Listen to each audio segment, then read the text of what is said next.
Guys, time check 8:35 ang night. I-upload ko to pagdating ko sa bahay. So yan na, bye bye na muna, bukas na ulit guys. 8:35 ng gabi, pero tingnan mo maliwanag pa, no? Hindi kagaya nakaraang linggo, alas 8 pa lang madilim na. Ngayon hindi, maliwanag na kasi magsa-summer na siya. Tapos nagpalit na rin kami ng oras. 6 na oras na lang kung sa Pilipinas ang ano namin, pagitan pagka summer. Kaya pag summer, ito ang winter ay magiging summer. So yan guys, uwian, dahan-dahan na lang ang paglalakad natin. Hindi ko na isinuot itong aking isang jacket kasi yung tama lang ang lamig. Tama lang ang lamig. So yun, ay pagod, kumukulubot na yung mga komay ko guys. Oh, hindi na siya pantay. Oh. Hindi ko na maiunat yung palasing-singan ko. Ay, palasing-singan yung hindi liit ko, diba? Ah, ganyan ang buhay ng OFW. Tagal ng ano, kahit iunat ko yan, oh, guys. Hindi na siya umuunat. Ganito ang buhay ng OFW, guys. Hindi na uuwi ng kulubot na. Hindi na kagaya ng panahon una na bata ka pa. Ngayon, uuwi ka ng matanda. Ay, kabuhay naman ang ating ano. Guys, ito yung bahay na pangalawa namin. Lilipat kami dito guys. Itong aming lilipatang bahay. Gawa na ang gate. Yan, yan ang aking lilipatang bahay guys. Gawa na ang gate. Gawa na. Ganyan ang aming bahay ngayon guys. Puro salamin yan. Akala nyo hanggang pagloob niya. Diyos niyo mara. Yan, dyan ang aming lilipat ang bahay. Mga ilang buwan pa. Diyan kami magpapasko. Tiyak yun. Yan ang Pasko namin. Tiyak yun. So yan lang guys. Kwento ko lang.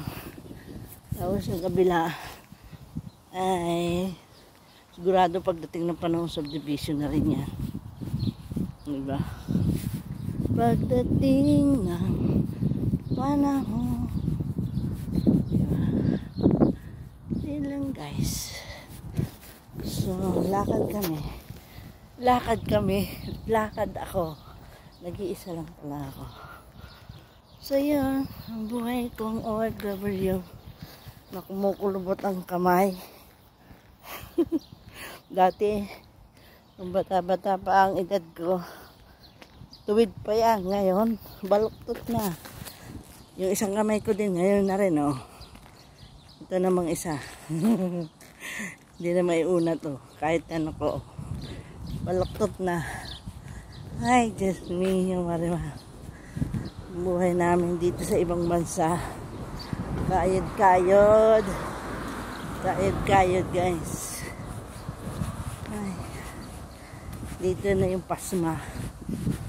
Ito na yun. Pagkatapos mamalansya, magpapaligo ng bata o kaya magluluto ng hapunan. Ito yung buhay namin dito guys. Hindi madali, pero kinakaya naman, diba? Diba?